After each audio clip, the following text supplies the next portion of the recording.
Okay, andito tayo ngayon sa L300 gasoline engine. Ang problema nito is yung starting niya is problema. Mayroon siyang nangyayari, re-redundo pag binitawan mo yung susi tsaka lang aandar. So, sinolve ko yung problema na yan. Nandito ang problema niya sa connection ng ignition system niya. Pati starter niya apektado dahil mayroon yung sumusumpong na minsan kumukontak lang, tak tak tak, ayaw makatuloy, tapos ulit-ulitin tutuloy naman. So ngayon nung hindi pa ang wiring niya, hindi ko pa nabago. So nung nabago ko na pala, ganito ang nangyayari sa kanya. I-start siya pero pag binatawan yung susi, namamatay. So yung connection na to, yung galing sa yung negative ng coil niya, nandiyan yung coil niya sa loob, ay nagkakaroon ng positive.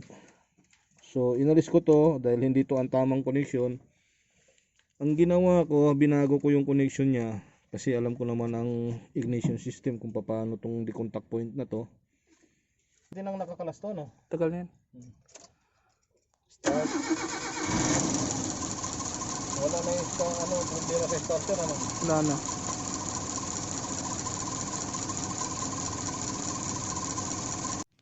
So ito ngayon, napa-under na to at mainit na siya. Siguro mga 1 oras siyang umandar. Tapos nung pinatay para matesting uli, ang nangyayari pagka siya nakakabit, kabit ko muna ito.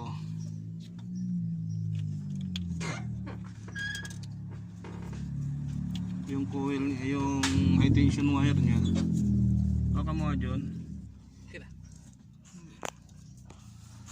Kakabit ko yung high tension wire niya. Dahil mainit na mainit tong lugar na to. So grabe ang init to. Tiningnan namin yung coil, sabi ko bago ako magpunta sa coil, tingnan ko muna resistor. So ganito siya. Yan, ang hirap paandarin. So pagka imamanual natin siya, yan, walang pumipitik na mahina. So itong resistor na to, nag-bypass ako dyan. Pag nag-bypass ako dyan, parang hindi ko na pinadaan ang resistor kasi yung resistor pagka tumagal nagkakaroon ng problema sa current niya, humihina. So ngayon, binaypasan ko siya, ganyan ang, ayan o. So nung binaypasan ko siya, nagkaroon ng ganyan. Alisin ko tong bypass na to. Wala, mahina. So may problema sa resistor, humihina yung pasok ng kuryente. Pag nilagyan ko ng ganyan, ang lakas. So ikakabit natin to. Nakikita ba dyan? Alisin ko muna yung bypass ko. Ganyan, ayaw umandar. So lagyan natin ng bypass.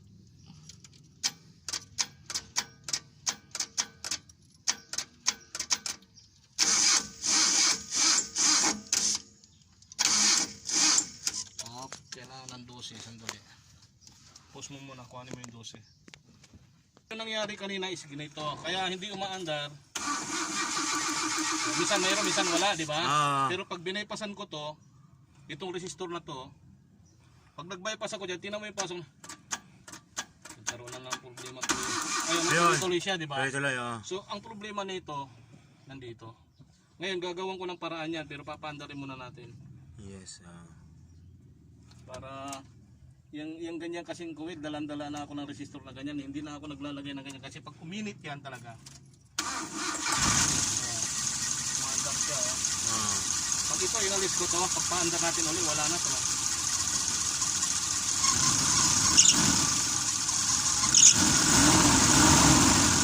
Belt lang yan, medyo dumudulas lang yung belt mo, pero pwede pa naman gamitin. Ngayon kung gusto mong papalitan mo yan, decision ka dyan.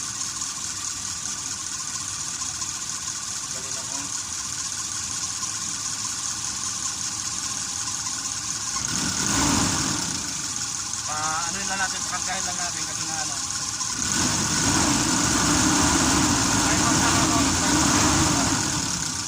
Alisin ko itong bypass ko ha. Nakikita mo yung under niyan, iba.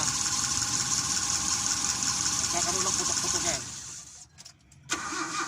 Wala. Ayun. Diba? So walang doon ang problema. Ngayon, iba-bypass ko lang yan. Para hindi ka na maglukod dun sa sa labas pag ginamit to. Dahil nandito ang problema, huwag na natin siya i-connecta dyan. Buti nakita mo kaagad. Hindi kasi sir, matagal na ako dito sir, alam ko na yung mangyayari dito eh.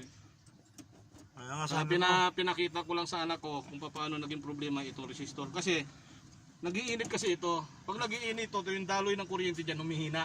So nawawala yung tamang 12 volts na pinapasok niya. Doon nagkaroon ng hina. Pero dahil ito ang supply niya, nirektahan ko siya rito, diretso ka agad. Ayun one stop shop nga dito eh.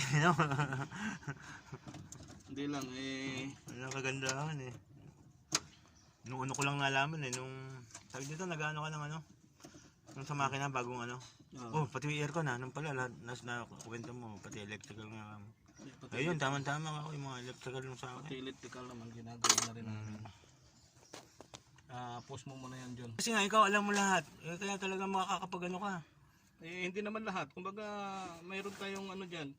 Tinatago pa rin. Mayroon tayong pagdating sa ganyan tayo dyan. Active pa tayo dyan. So, kasi nga maraming matututo eh. Maraming pupunta rito. Ngayon nga mayroon nga nagsuggest ngayon, sir, sana yung mga videong ginagawa mo linawin mo kasi paano namin masusundan yung proseso ng trabaho mo. Yung ginagawa ko yung L3 na yun kay Bay na madilim. Meron kasing mahihilig na YouTube, yung mga gustong matuto ba? matuto. Sa halima, may idea dun sa mga nasira sa sasakyan nila. Hindi ko na nagagawin. Kahit mainit na yan. Kahit yun. Isang lang. Sinubo ko sa inyo na ulitin natin. Baka mamaya, meron na.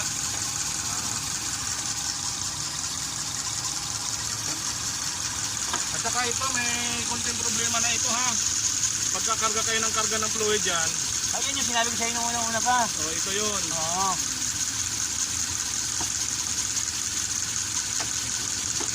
Tinanong ko sa'yo, isang CMB pala yun. Papatayin ko na. Uulitin ko uli. Ayun. So, nandahil dito sa resistor na to, hindi ko na kinabit to kasi pag nag-init at humina yung pasok ng 12 volts, hindi na siya maka-start. Wala nang pumapasok na kuryente ron. So binaypas ko na lang siya, direkta na rito, papuntang coil. Wala na resistor. Si sir kasi babiyahe ng baka mamaya bumigay doon pag hinto. Ang gagawin niyan para magpa-under yan sir, palalamigin. Para under lang Kaso, ano yun? Kaya katagal yun, naantay mo. Mag-aantay ka pa. Kaya ako dati hindi na ako nagkakabit niya.